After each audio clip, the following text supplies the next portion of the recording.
And welcome back to EDH Deck Building. I am your host, Demo, and this is my C21 Retrospective, Commander 2021.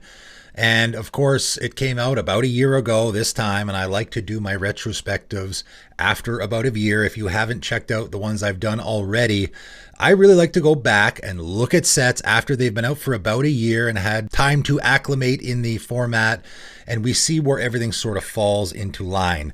A lot of people have predictions about, how popular commanders are going to be or what are going to be the best cards from the set, all that good stuff. And it's nice to see, how did that actually turn out? How did, my predictions in particular and everyone else's, what actually is the reality of the situation? And typically a year is about a good time to find that out. Now, of course, Strixhaven came out at the exact same time. I will be doing them separate. There's a lot to talk about there. In fact, I did C21 first because I think there's even more to talk about in Strixhaven. I will just say, though, I did a ranking of the commanders for both of those sets, so it is going to be interesting to go back and actually see how accurate I was with my rankings. And I actually went back, watched the videos, wrote down what my list was, and I have it here to actually evaluate how close I was at ranking these. So this is going to be an interesting one to do. Of course, for this, I will be using EDH Rec. It is the best source, for an online database for the Commander community. If you're not familiar with it at all, I will put the link in the description down below for you to check it out. I think, unless you're really new to the format, I think probably most people already know it exists. It is, of course, never going to be super accurate to the popularity of commanders, but I think it's pretty darn close. I think it's about as close as you will get. So let's get to it.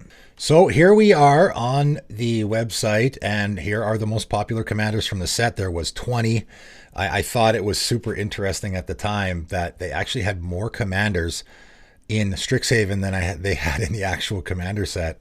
I mean, whatever. There are some really popular ones here, and I got my little notebook here with my actual rankings so we can see how accurate I was. And indeed, Oscar's number one. That's what I had as number one. I don't think it was a huge mystery for people to have that at number one. I think that was fairly predictable. Over 4,700 decks right now currently on EDH Rec. That is a lot. That puts it up towards some of the most popular in the entire format. Veyran number two, Adrixanev number three, Brina number four. So here's my ranking, okay? And you guys can go back and check the video if you want. The only one that I was wrong about really was Essex. I had Essex at number two. I thought that was going to be a really popular commander. It's Simic. It is doing a very unique, interesting thing that you've never seen before. There was some combo potential there. I will say, though, I had a very particular metric by which I was rating the commanders. It wasn't just, here's what I think the most popular commanders will be. I actually had a metric which was what I called a CUF score, CUF, which was creativity, uniqueness, and fun. That's the kind of stuff that people like to play with in the commander format. And then also I rated it by power level, because obviously the more powerful a commander is, the more likely people are going to go after it. And Essex, I thought, fit into that mold pretty well.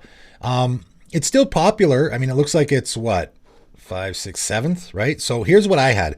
I had Oscar number one, Essex number two, Veyran number three. So if you take Essex out of the equation, I'm pretty bang on. Adrixanev I had at 5 because I had Eudora at number 4. That's another one that I was kind of off about. And again, I thought it was a powerful ability and certainly a entirely unique ability. So I rated it a lot higher for that reason. And I already talked about this in my commanders I was wrong about video, because this was a commander that I was way off. I had this at number 4 in the whole set. And of course, it's quite a ways down there, not nearly as popular as I thought it would be. Again, mono green, people like green in the format, so I thought that played into it a little bit as well. But if you take out Essex and Eudora, Oscar, Veyran, Adrixanev I had at 5, so it's number 3.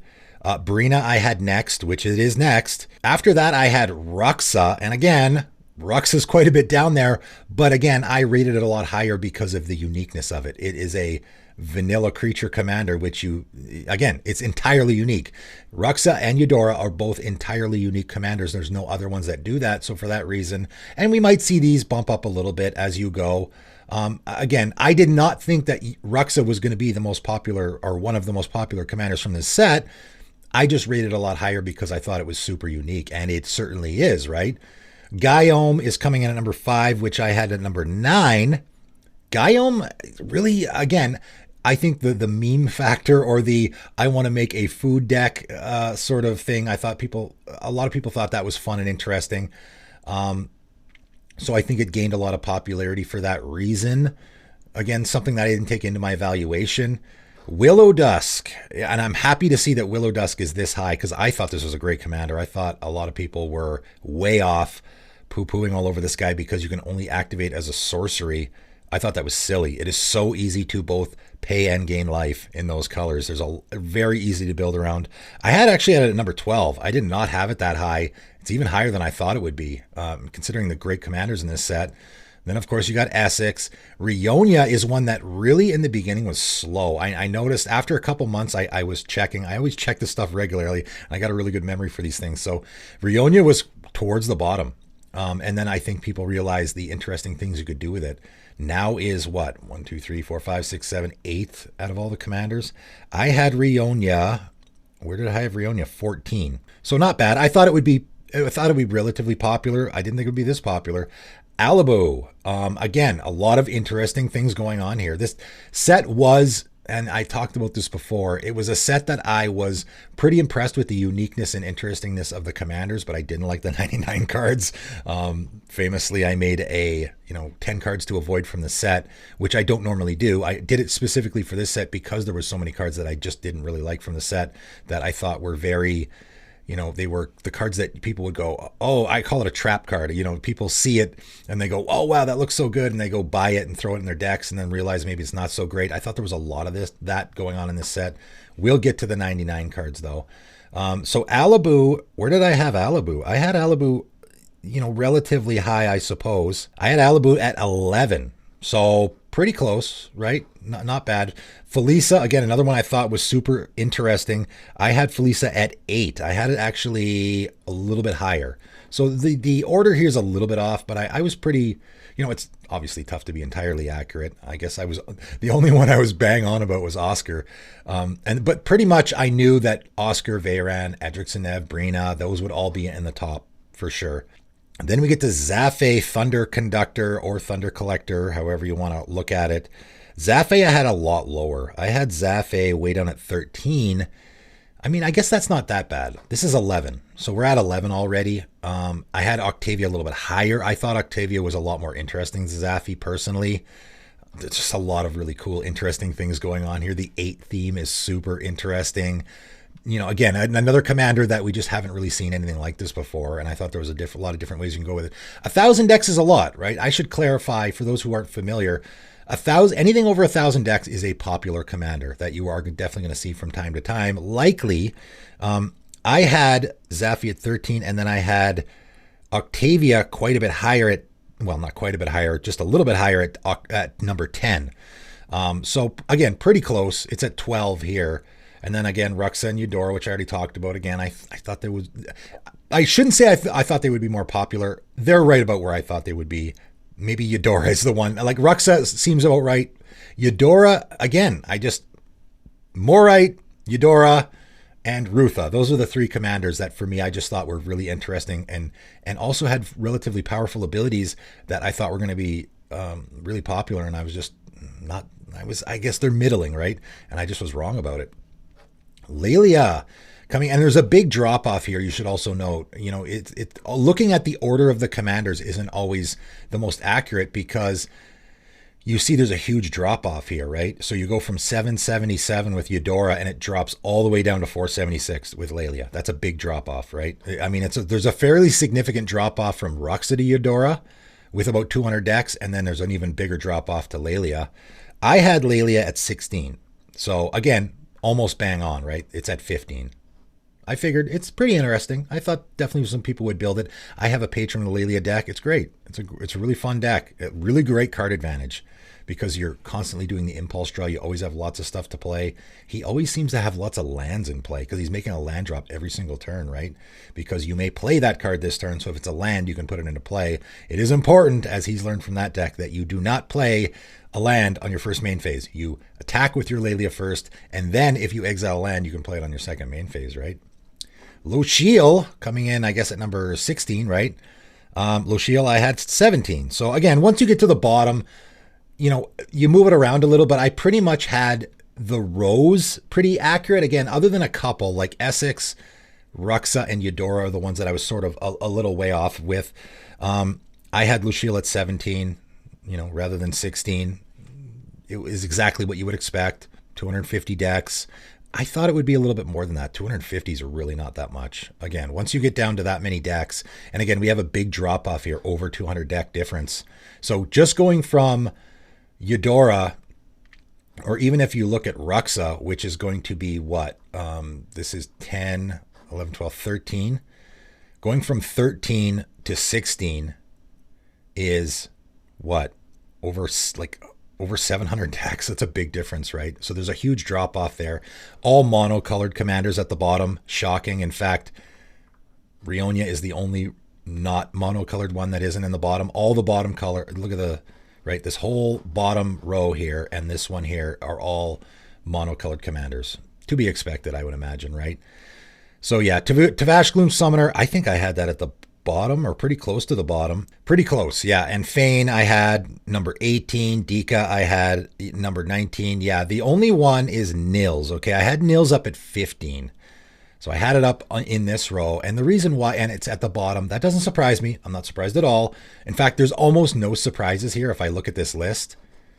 Really nothing here I don't think is a big surprise. Again, I thought Essex would be a little more popular and Eudora. That's it. The rest all make perfect sense to me.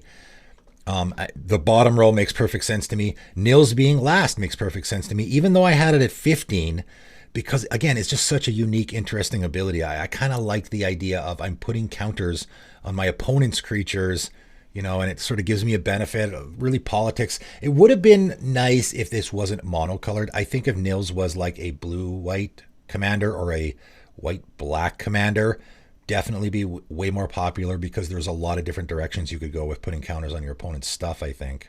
In particular, if it was black, you could do the -1/-1 counter thing, right? Put -1/-1 counters on your opponent's creatures, which is good. And then also they can't attack you. So the tough thing about it being in mono white is finding ways to put counters on your opponent's creatures where it's not really benefiting them, because of course Nils is putting +1/+1 counters on your opponent's creatures, which isn't always the greatest thing in the world. Although you are doing a little bit of a somewhat goad theme there where you're putting counters on your opponent's creatures and then they can't really attack you. I mean, they can, but they probably won't want to pay the mana to attack you, so they'll end up attacking someone else. Pretty interesting commander, I think.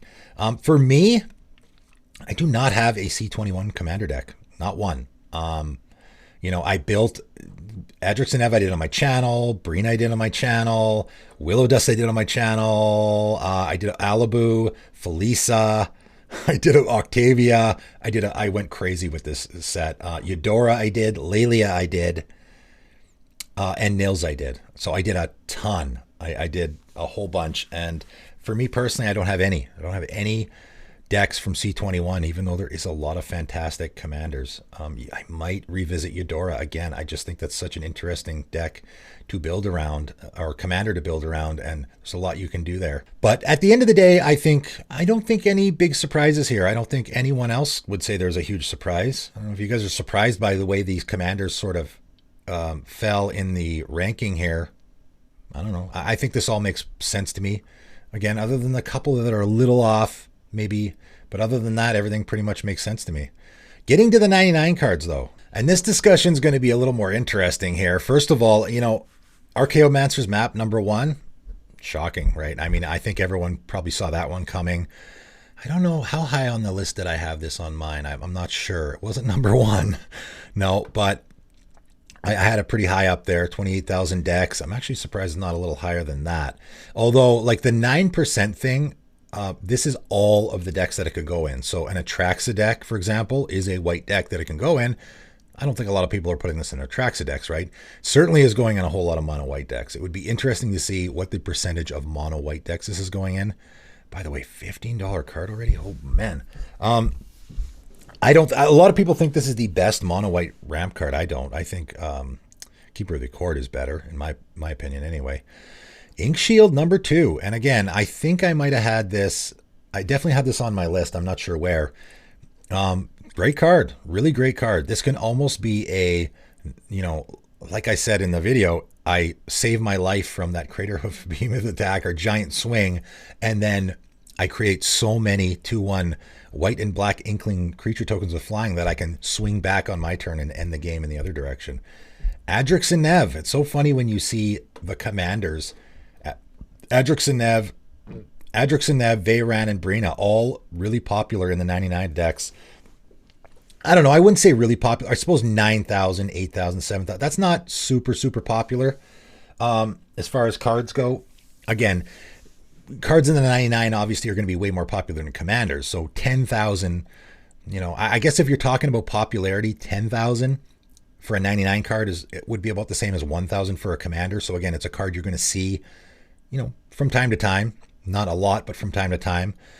And then we get into the cards that I warned people to avoid. Monologue Tax was one of them, right? This was a card that was getting a lot of buzz when it first came out, and I was like, I don't think it was very good at all. I don't think it's great. I've seen it a couple times in Commander games. It is currently in 14,000 decks, which is a fair amount. Only 5% of the decks it can go in, though, which is not a lot. And again, I would love to see how many mono white decks this is in. It's probably in quite a few, because people seem to think that ramping in mono white is tough. I don't think it is. I would just never, I'm trying to think, okay, this could go in that new commander, Benny Brax. I would put this in a Benny Brax deck because, again, it's a chance for me to create a token on an opponent's turn. Maybe even a likely chance. Then I will get a card draw. It's definitely worth it in that deck for sure. But I mean, even if you look at Cursed Mirror, a card that nobody was talking about except me, again, I had this on my top list from the set. It's in more decks. This is in 14,489. This is in 14,609. So Cursed Mirror is in more decks than is Monologue Tax. And Monologue Tax was a card that was getting a ton of buzz. Cursed Mirror wasn't really getting any at all. I mean, maybe a little. I talked about it. I was like, wow, this is a great card. People don't like 3-mana rocks, but I just think the added bonus there of being able to copy something can be really, really good. I love this card. I have it in a couple of decks. Again, Essex, Fractal Bloom. And let's take a look here. For sure, this is in 5696. That is far and away more, it's only 1,272 decks as a commander. That's really interesting. So in the 99, it's in way more decks in the 99. So I guess maybe I was kind of right about this card, but people don't want it to helm their deck. They want it to just be in the 99 because they're doing lots of shenanigans like that. So that's very interesting. Very interesting when you see a commander that is way more popular in the 99 than, I guess these guys are more popular in the 99 as well, but this is a big, big difference, I think. Wake the Past is, man, I did not talk about this card at all because I didn't think it was super great. 7 mana to return all artifact cards from your graveyard to the battlefield. They gain haste. The haste part is nothing really, unless it's a bunch of artifact creatures. I guess this goes in an Alibu deck, and there's a couple decks this fits into, maybe an Oscar deck. Are people just putting this in their Oscar deck? I don't know. I guess it's okay. Yeah, it's not bad. 7 mana is a lot, though. I just thought that 7 mana to return your artifacts to play wasn't worth it. I thought Scrap Mastery is just an all-around way better card. Even though your opponents get to use it too, you're in an artifact theme, so you're going to be taking, just like with Living Death. Living Death is phenomenal because the deck you're playing it in, it's going to be just absolutely broken. Same with Scrap Mastery, and for that reason, it's way better than Wake the Past, and it's also mono red, right? There's Pest Infestation. The card that I was probably the most wrong about. I still don't love it. I don't have it in any decks. I probably would never play it unless I was in a token theme, right? Again, that's where I sort of was off about this card is as I destroy artifacts and enchantments card, I think it's terrible. 3 mana to destroy an artifact or enchantment at instant speed is awful. In a token deck, right? If you're playing a Chatterfang deck or some deck where you want to be creating tokens anyway, the artifact and enchantment destruction is just an added bonus. That's where I sort of missed on this card a little bit, I think. Pretty good card. It's in 11,000 decks. Pretty good. So again, it's a card you're going to see from time to time, right? Another card I talked about in the Avoid This Card video, Cunning Rhetoric. It's in 11,000 decks, apparently. I don't think it's very good. Whenever an opponent attacks you, you get to exile a top card of their library. So the idea here is you're going to discourage your opponents to attack you, right? This is what I don't understand about this card. If I wanted in a deck where I'm discouraging my opponents from attacking me, yeah, it might do that. You might exile something off the top of their library that you just can't use at all, and they don't really care about. If my opponent has a Cunning Rhetoric, it's not going to stop me from attacking them. Zero chance of that. Maybe like if I have two players to choose from, two opponents, I want to swing in with maybe even a creature that like a creature that I can get a damage trigger off of, or something like that, right? Like maybe an Oran Frostfang or something. If I pick those two opponents, and everything is exactly the same for both of them, except one has a Cunning Rhetoric, then I guess I'll attack the one who doesn't have the Cunning Rhetoric. But other than that situation, this is not going to keep me from attacking you. I guess if you're in a deck where you have very important things in your library that you don't want to get randomly exiled, maybe. But other than that, and you may play that card for as long as it remains exiled. You may spend mana. I mean, yeah, it's decent card advantage. If that's what you're looking for card advantage, okay. Or maybe you just want a fun, interesting card where you can play stuff off the top of your opponent's libraries. Yeah, all right, I guess. It's okay. Maybe good in a Vantis, the Warweaver deck, right? Where you are enticing people to attack anyway. So if you're in a goad theme where you're doing that anyway, might be a good fit because you will get quite a bit of advantage off of it probably. Alibu, again, in a lot of decks, 5,000. This one's a little surprising. How many red-white artifact creature themed decks are there out there? I mean, I don't think a lot of people are doing that with Oscar, so it's kind of weird that this is in so many decks. Maybe I'm missing something. Bronze Guardian goes in a lot of artifact themes, obviously. Other artifacts you control have Ward 2. That alone is great. And then also this guy gets huge. I actually threw this in my Denic deck because I was like, I kind of needed a finisher for that deck. I noticed I had a lot of really small creatures, and I'm like, Bronze Guardian, okay, he'll give my artifacts Ward 2, which is, can be decent in that deck. There is a couple important artifacts in that deck, like Tamiyo's Journal. But more so it was, okay, I got this creature that's, because of all the clue tokens, is going to be like a 10-5 with double strike. I can just really smash people with it.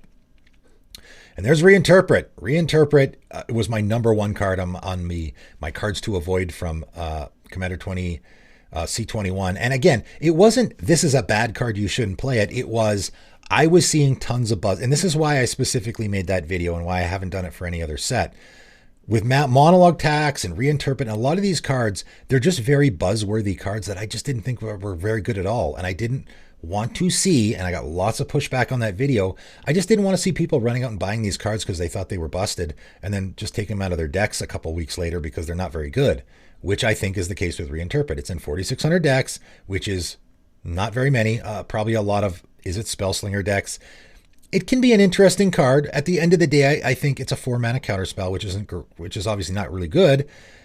You may cast a spell with equal or lesser mana value from your hand without paying its mana cost. Can be like, you can whiff on that a lot of times. So I don't love that. I don't like any card that can be whiffing. By the way, Mana Vortex was I don't know where that is on here. If it's even on here, is it?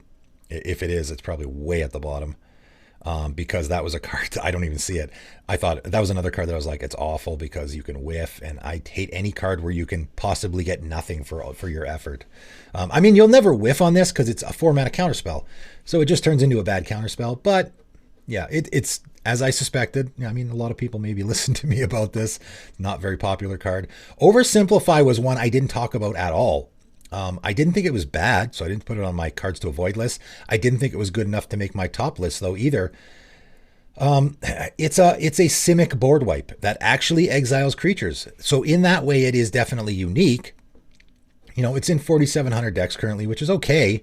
Each player creates an 0/0 green and blue fractal creature token and puts a number of +1/+1 counters on it equal to the total power of creatures they controlled that were exiled this way.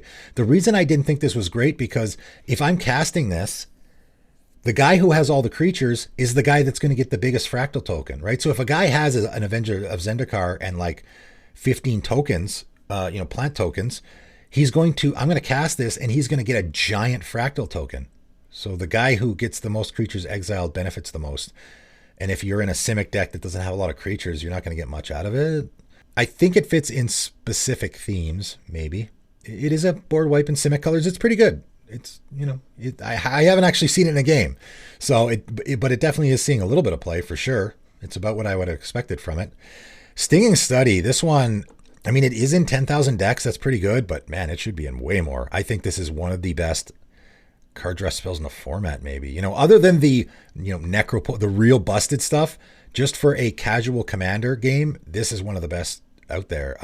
If your commander, even if your commander costs 3, I think this is worth it. 3's, I mean, that's not great, actually. 3, so 5 mana, instant speed, draw 3 is not great. I would say 4. 4 for sure is worth it. 5 mana, instant speed, draw 4 is pretty good.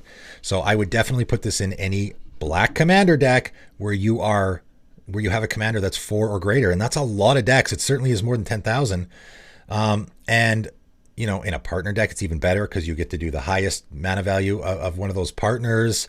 It has almost no downside other than the fact that you're losing a little bit of life. I suppose if you had a commander that was crazy expensive, like this has Maddie, right? One of the original Elder Dragons that cost 8, you're going to lose 8 life. Still, though, I think that's worth drawing 8 cards, isn't it? At instant speed, that's amazing. And this card just gets even better the higher you get with the CMC. So I think I'm surprised it's not in more decks. Battle Mage's Bracers is one I've talked about. That is great. Again, it fits into the decks that it fits in, right? If your commander has an activated ability, you put it in there. And it's red, obviously, right? Felisa, Fang of Silverquill is in quite a bit of decks. Very interesting. I guess any black-white theme. I mean, it goes in an Elenda deck, for sure. That would be the one commander where it's an absolute auto-include because it's a vampire, so it fits the vampire theme. And whenever a non-token creature you control dies, which is your commander, which is going to be dying, if it had counters on it, which it will, it's going to have a bunch, you're going to create that many, right? You're going to create X tapped Inkling tokens, where X is the amount of counters it had on it. So if your Elenda has 8 counters on it, you're going to get 8 vampires and 8 Inklings. It definitely goes in that deck. And the fact that it's a vampire is just an added bonus. So I don't know how many Elenda decks there are. They're not 4,400. What else? Thalise, maybe, because Thalise likes making tokens, although it's not doing counters. So, anyway. Curiosity Crafter, that's in quite a bit of decks, 9,700. It's a good card, okay? And I will just say, if you're doing a bird token deck in particular, because this is a bird, and I played against the deck like that, it is pretty good, right? You have no maximum hand size, which is good. Whenever a creature token you control deals combat damage to a player, draw a card. Here's what I don't like about this card, though. And I know you think, oh, well, if you're in a token theme, you just automatically include it in there, right? Coastal Piracy, Reconnaissance Mission by Nathaso. Those are all 4 mana cards that are just going to draw you a card when any creature you control deals damage. So they're just straight up better than this guy, right? This has the maximum hand size thing, I guess, but it's a creature. It gets removed a lot easier. It doesn't even draw cards itself. It's not a creature token, so it's not going to draw cards for you. It's only whenever a creature token you control deals combat damage. So for me, those 3 cards that I named are just straight up better. They're 4 mana blue cards that just draw you a card when any creature you control deals combat damage. So this, to me, that's why this card, I didn't give it a mention. I'm actually surprised as popular it is. I just think that people see the creature token thing and they're like, hey, I'll throw this in my deck because I have lots of creature tokens I'm attacking with. But you could just throw a Coastal Piracy in there, and then any creature you control that deals damage, you get to draw a card, right? So, moving on, we got Angel of Ruins, which is a card that I probably should put in some decks. I don't have it in any. It is pretty good. You see the 7 mana, it's like, oh, that's so much. But it's got plane cycling. So early in the game, you plane cycle it to get a planes. And then later in the game, when you draw it, it's a 7 mana 5/7 flyer that when it enters the battlefield, exiles 2 artifacts and enchantments. Again, in a Blink theme, fantastic. In any recursion theme, fantastic. So good in an Oscar deck. I mean, it's got to be in every Oscar deck, right? Because you can plane cycling it away, and then later in the game, you can resurrect it and exile 4 artifacts or enchantments. So that's fantastic. Promise of Loyalty. Yeah, I don't love this card, although I did talk about this on cards I maybe was wrong about. I still think it's not great, especially, there's so many good board wipes now in white that I don't know. You really would have to be playing a very specific theme in order to put this in your deck, a very politics deck in order to make this fit. I will say this, 8,300 decks, I'm shocked that it's in that many decks. I will say this, though. It's putting a vow counter on a creature, so that could be important, especially with all the counter stuff that came out recently in Streets of New Capenna. Putting a counter on creatures keep that in mind. So that could be relevant. Lelia's in a bunch of decks. No big surprise there because she's going to go in all those decks where you're doing the impulse draw thing. Maybe a lot of Prosper decks, I imagine. Great fit in all those decks, for sure. So great, pretty great commander, I think, and also goes in the 99 of a lot of decks. Lochiel, obviously, we know what decks that guy's going in, so no surprise. Actually, I'm a little surprised it's this popular. Like, 8,000 is quite a bit, and how many artifact creature themes are we in white? I mean, I guess there's quite a bit, right? Yeah, okay. I guess that one makes sense.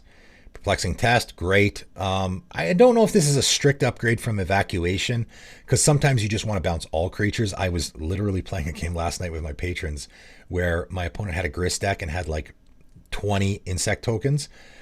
But there was also a lot of other creatures on the board. So if you cast your Perplexing Test, I guess you could bounce all the token creatures, and that would get rid of the insect tokens, and there was a few others, but then all the other creatures would be left.